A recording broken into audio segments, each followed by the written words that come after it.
about your conversion. Yeah. So tell us the story, like what happened exactly. Well, I think a lot of people who've been following me for a while understand that I've been very respectful of Islam for a long time. Yeah, sure. I was born in a Christian country. I was raised as a Christian, and I've always been very respectful of Islam. And it's become more and more obvious to me and more pertinent that Islam is the last religion on the planet. When I talk about Islam, because I'm new to it, Yeah. I'm a little bit careful, right? Because I'm new to it. I'm certainly not a scholar. There's so much I need to learn. I know I'm on a learning journey. I'm not here to sit here and talk scripture. I don't know those things yet. I'm here to learn. Yeah. But And we're here at your assistance. thank you, bro. Thank you. Honestly. Thank you. Yeah. But it's just, for me, it feels like the last religion on earth. I feel like there's no other religion. People say to me, why did you convert? And I said, I don't really feel it as a conversion.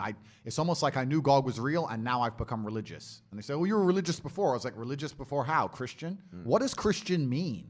Like, who's not a Christian? You go to Christian nations, and everyone says they're a Christian. Look how they live their lives. Go into the average church. Is anyone actually fearful of God? Anybody?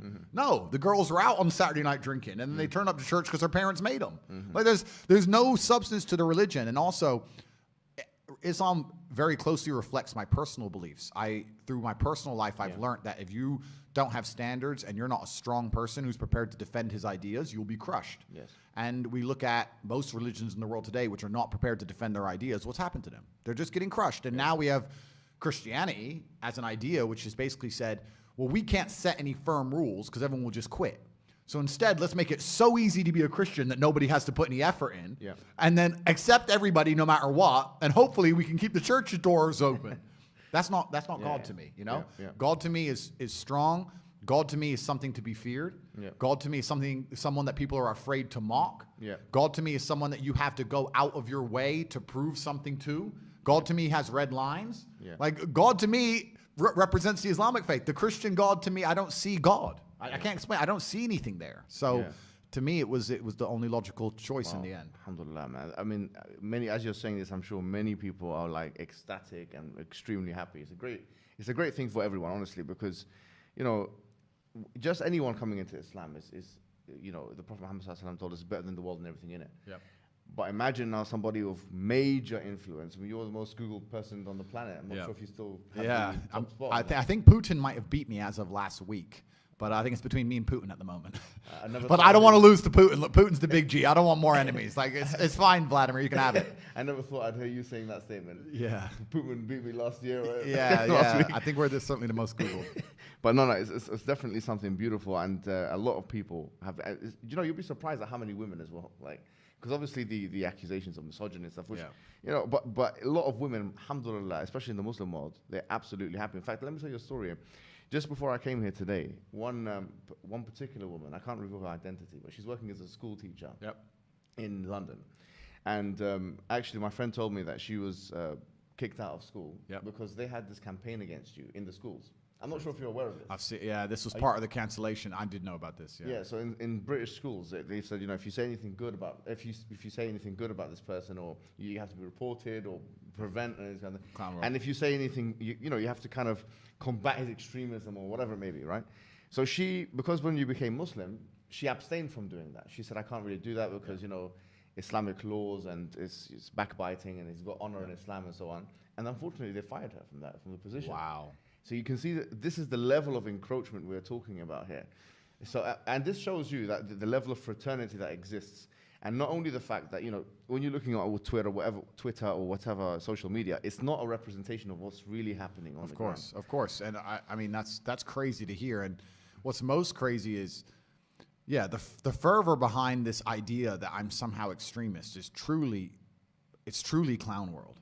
Like, I've sat as a professional and analyzed my content and understood which things can be taken out of context and which things were said in a way perhaps they shouldn't have been said before I was massively famous. But we have to sit here and understand that if you take anybody on the planet and give them 7 years of YouTube and then they decide and they blow up big, you're going to be able to find 30 to 45 seconds of clip across all those years that can be taken out of context, right? Yeah.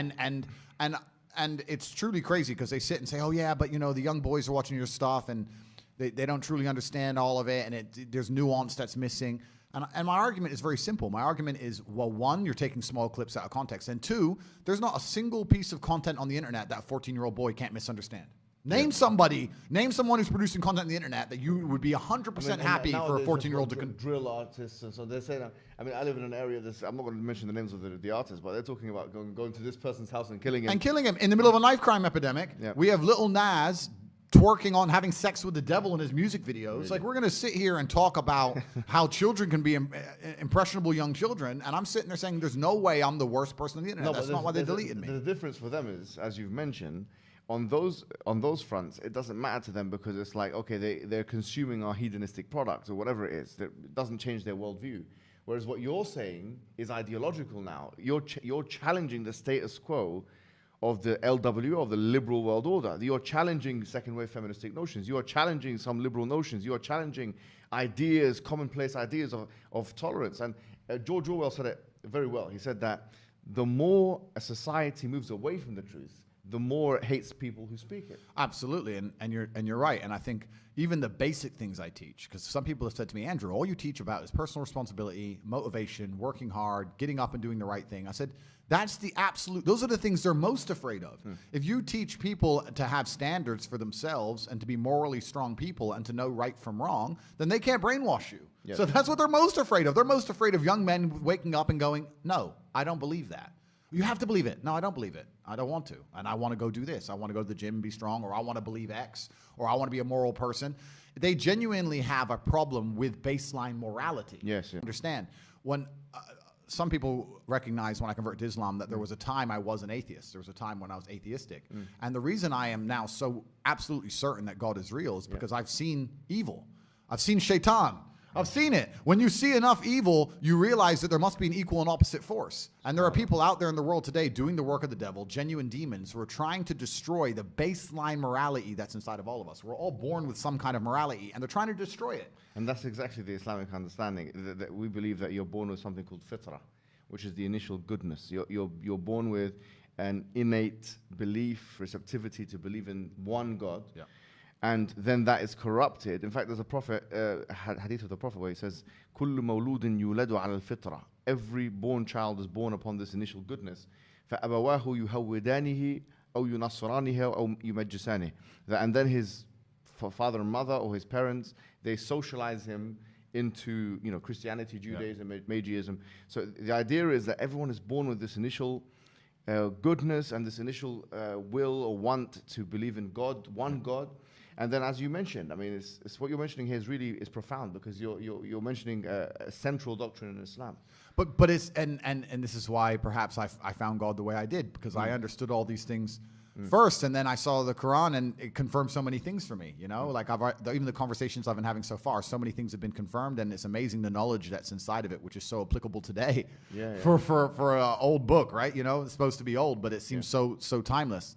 But it's truly amazing. But you're totally right. And the baseline morality, I don't think most people understand that when they're doing this under the guise of tolerance, when they're saying be so tolerant that you no longer believe in right from wrong, they're not doing that to make society a better place. They're doing that to empty your brain so that you have no resistance to the slave mind programming. They want to get you to a point where if they tell you the sky is green, you look at with your own eyes and you see blue, but no, the sky is green. That's what they want, so that you have to have nothing in your brain that can prevent that. If you have God, if you have I believe this is right and wrong, if you have personal responsibility, if you have self-accountability, if you're a person who sticks up for what he believes, all that's bad to them. They want all of that gone so they can tell you the sky is green.